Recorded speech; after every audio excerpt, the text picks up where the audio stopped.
আজকের এই ভিডিওটি সরকারি চাকরিজীবী তথা পে স্কেল প্রত্যাশীদের জন্য খুবই বড় একটি ব্রেকিং নিউজ হতে চলেছে।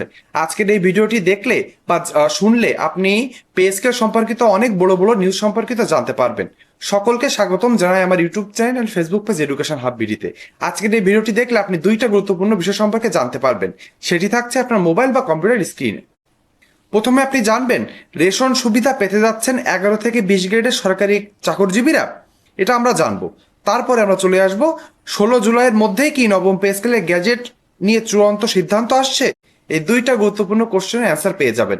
একটা নিউজ সেটি হলো যে 12 থেকে 20তম গ্রেডের সরকারি চাকরিজীবীদের জন্য হচ্ছে রেশন সুবিধা আসছে কিনা, আর একটি হলো 16 জুলাইয়ের ভিতরে পে স্কেল গ্যাজেট প্রকাশ পাচ্ছে কিনা। তাহলে চলুন আমরা সময় নষ্ট না করে ভিডিওর মেন অংশে চলে যাই।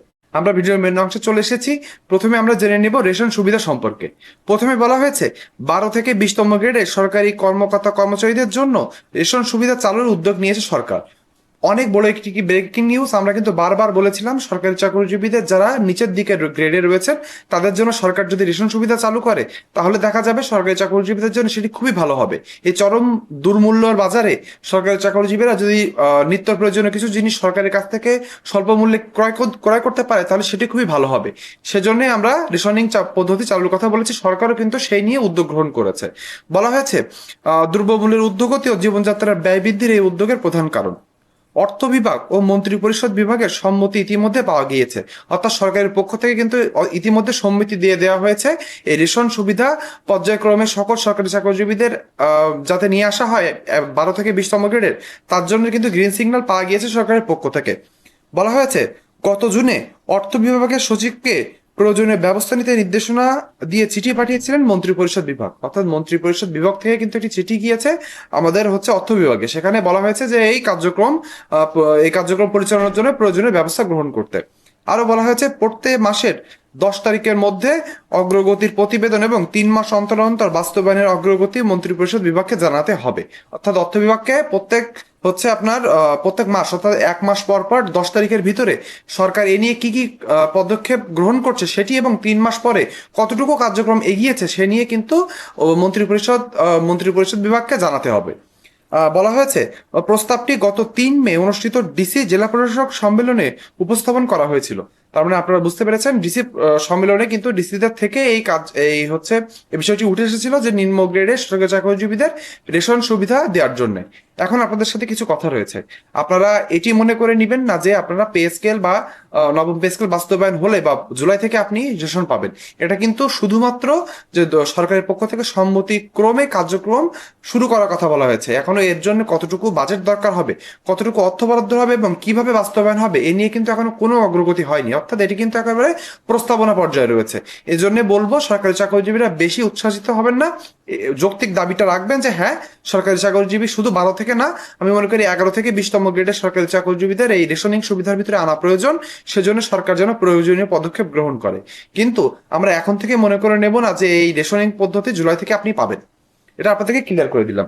এবার চলে আসলাম যে সরকারের মতে রেশনের পদ্ধতি চালু হলে কি কি সুবিধা পাবে সরকারি চাকরিজীবীরা। বলা হয়েছে যে নিম্ন মধ্যম আয়ের কর্মচারীদের আর্থিক চাপ কমবে, কর্মীদের মানসিক চাপ কমবে, দাপ্তরিক কাজে মনোযোগ ও কর্মদক্ষতা বাড়বে। এটাই বলা হয়েছে যে যখন একজন সরকারি চাকরিজীবী মাস শেষে তার পরিবারকে কিভাবে চালাবে অল্প অর্থে সে নিয়ে ভাবতে থাকে তাহলে কিন্তু তার পুরো কার্যদক্ষতা সে তার কাজে দেখাতে পারে না। এজন্য সরকারি চাকরিজীবীদের যদি এই চরম মূল্যস্ফীতির বাজারে রেশনিং সুবিধাটা চালু করে দেওয়া যায় তাহলে তাদের মানসিক চাপ একটু হলেও কমবে এবং আর্থিক চাপ কমে আসবে। সেক্ষেত্রে তারা ভালোভাবে তাদের দাপ্তরিক কাজগুলো করতে পারবে। এটাই বলা হয়েছে সরকারের পক্ষ থেকে। আরো বলা হয়েছে এটি এখনো চূড়ান্ত অনুমোদিত বা কার্যকর হয়নি, বাস্তবায়ন প্রক্রিয়া শুরু হয়েছে মাত্র। এটা আপনাদেরকে বলেছি, বাস্তবায়ন প্রক্রিয়া শুরু হয়েছে। এখানে সরকারি চাকরিজীবীরা সরকারকে সাধুবাদ জানিয়ে এই কাজটি করার জন্য আমরা উদ্বুদ্ধ করব, কিন্তু এখনো কিন্তু এটি বাস্তবায়ন হয়নি। বলা হয়েছে বাস্তবায়ন স্বল্প মধ্য বা দীর্ঘমেয়াদী হবে এ বিষয়ে চূড়ান্ত সিদ্ধান্ত এখনো নেওয়া হয়নি। জনপ্রশাসন বিশেষজ্ঞরা উদ্যোগটিতে ইতিবাচক ও সময় উপযোগী বলে মনে করছেন, তবে তারা স্বচ্ছ ব্যবস্থাপনা, পর্যাপ্ত বাজেট ও সুস্থ বাস্তবায়নের উপরে গুরুত্ব দিয়েছেন। বর্তমানে 10টি সরকারি বাহিনী ও সংস্থার সদস্যরা সুলভ মূল্যে সরকারি পেনশন সুবিধা পান, অর্থাৎ অল্প কিছু সরকারি চাকরিজীবীদের ভিতরে যারা বাহিনীরা রয়েছেন তারাই সুযোগ সুবিধা পেয়ে থাকেন। এখান থেকে সরে এসে পুরো সরকারি চাকরিজীবীদেরকে এই আওতায় আনা যায় কিনা এটাই কিন্তু সরকার ভেবে দেখছে। বলা হয়েছে নতুন উদ্যোগ বাস্তবায়ন হলে প্রাথমিকভাবে প্রথমবারের মতো সরকারি সাধারণ 12 থেকে 20তম গ্রেডের সরকারি চাকরিজীবী কর্মকর্তারা এই সুবিধার আওতায় আসতে পারেন। তার মানে আপনারা জানতে পেরে গেলেন যে কিভাবে সরকার প্ল্যান করছে 12 থেকে 20তম গ্রেডের সরকারি চাকরিজীবীদেরকে রেশনিং সুবিধার ভিতরে আনা যায়। আশা করি আপনারা স্পষ্ট হয়ে গিয়েছেন। এখন যে যাই নিউজ করেন না কেন আপনারা বুঝতে পেরেছেন যে রেশনিং পদ্ধতি কিভাবে চালু হবে এবং এটি এখন কোন পর্যায়ে রয়েছে। এবার আমরা চলে আসবো ভিডিওর দ্বিতীয় অংশে। ভিডিওর এই অংশে এসে আপনি এখানে একটি ছবি দেখতে পাচ্ছেন, যেখানে আমার ইউটিউব পেজের একটি ছবি দেওয়া হয়েছে। আপনারা যারা ইউটিউব থেকে আমার ভিডিও দেখে থাকেন তার প্রায় 80% মানুষ আমার ইউটিউব চ্যানেলটিকে সাবস্ক্রাইব করেন না।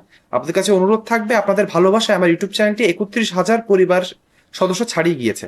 আপনারা নিজেদের কলিগ মনে করে, নিজেদের ছোট ভাই মনে করে আমার ইউটিউব চ্যানেলটি অবশ্যই সাবস্ক্রাইব করে দিতে ভুলবেন না। অন্যদিকে আরেকটি ছবি রয়েছে যেটি আমার ফেসবুক পেজে আমি পোস্ট আকারে, স্টোরি আকারে বা রিলস আকারে কিন্তু পে স্কেল সম্পর্কিত অনেক নিউজ নিয়ে থাকি।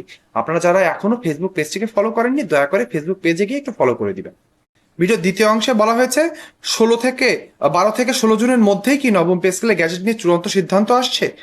সরকারি চাকরিজীবীরা দীর্ঘ 11 বছর পর নবম পে স্কেল বাস্তবায়নের রূপরেখার দিকে যেতে চলেছে।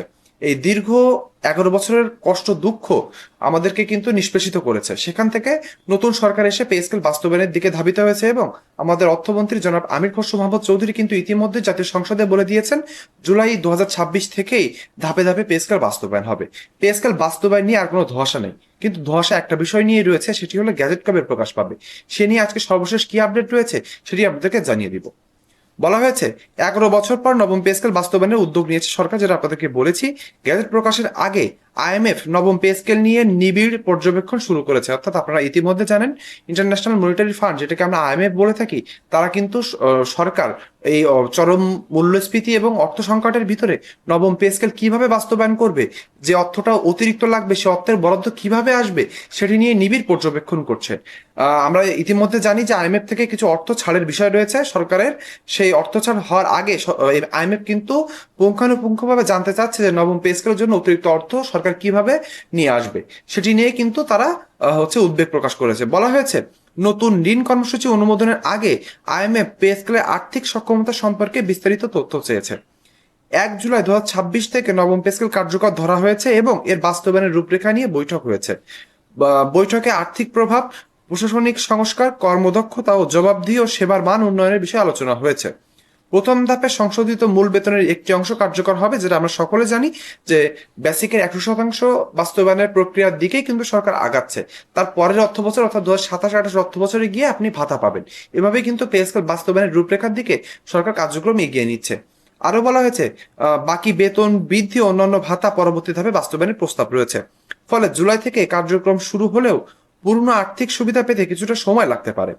বাংলাদেশকে 450 থেকে 500 কোটি মার্কিন ডলার নতুন ঋণ দেওয়ার বিষয়ে আইএমএফ এর সঙ্গে আলোচনা চলছে। আপনারা বুঝতে পারলেন যে আইএমএফ যেহেতু ঋণ দিবে, সেহেতু সরকার যেহেতু একটা বড় কার্যক্রম হাতে নিয়েছে, তার আর্থিক অসঙ্গতি যেন না হয় সেজন্য তারা এই উদ্বেগ প্রকাশ করেছে। বলা হয়েছে ঋণ অনুমোদনের আগে আইএমএফ যে তথ্যগুলো সরকারের কাছে আইএমএফ চেয়েছে সেগুলো হলো চলতি অর্থ বছরের বাজেটের পরিস্থিতি, রাজস্ব আহরণের সক্ষমতা, মধ্যমেয়াদী বাজেট কাঠামো, অভ্যন্তরীণ ও বৈদেশিক অর্থায়ন পরিকল্পনা, নবম পে স্কেল বাস্তবায়নে সরকারের আর্থিক সক্ষমতা। এই বিষয়গুলো স্পষ্টভাবে সরকারের কাছে জানতে চেয়েছে। আরো বলা হয়েছে 12 থেকে 16 জুলাই আইএমএফ এর মিশন প্রধানের নেতৃত্বে উচ্চ পর্যায়ের প্রতিনিধি দল ঢাকা সফর করবে। সফরের 2টি গুরুত্বপূর্ণ বৈঠক অনুষ্ঠিত হবে। প্রথম বৈঠক হলো বাজেট, রাজস্ব নীতি, মধ্যমেয়াদী বাজেট কাঠামো ও অর্থায়ন পরিকল্পনা আইএমএফ দেখতে চায়। তারপরের বৈঠক হবে নবম পে স্কেল, সরকারি কর্মকর্তা কর্মচারীদের বেতন ভাতা ও এই খাতে সরকারের ব্যয় পরিকল্পনা। এই জন্যই কিন্তু বলা হয়েছে 16 জুলাইয়ের পরে গ্যাজেট নিয়ে একটি চূড়ান্ত সিদ্ধান্ত পাওয়া যাবে।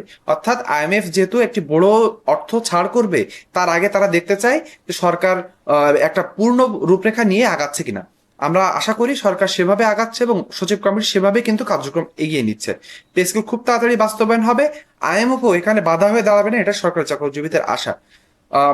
এটাই আপনাদের ভিডিও শেষ অংশে আপনাদেরকে স্পষ্ট করে কিছু জানিয়ে দিতে চাই যে রেশনিং পদ্ধতি 12 থেকে 20তম গ্রেডের সরকারি চাকরিজীবীদের জন্য বাস্তবায়নের কার্যক্রম শুরু হয়েছে। এখনো কিন্তু এটি গ্যাজেট আকারে প্রকাশ হয়নি বা এর সুযোগ সুবিধা আপনি এখনই পাবেন না। এর কার্যক্রমটি শুরু হয়েছে, এখনো এটি পুনর্দমে কার্যক্রম বা বাস্তবায়ন হওয়ার দেরি রয়েছে।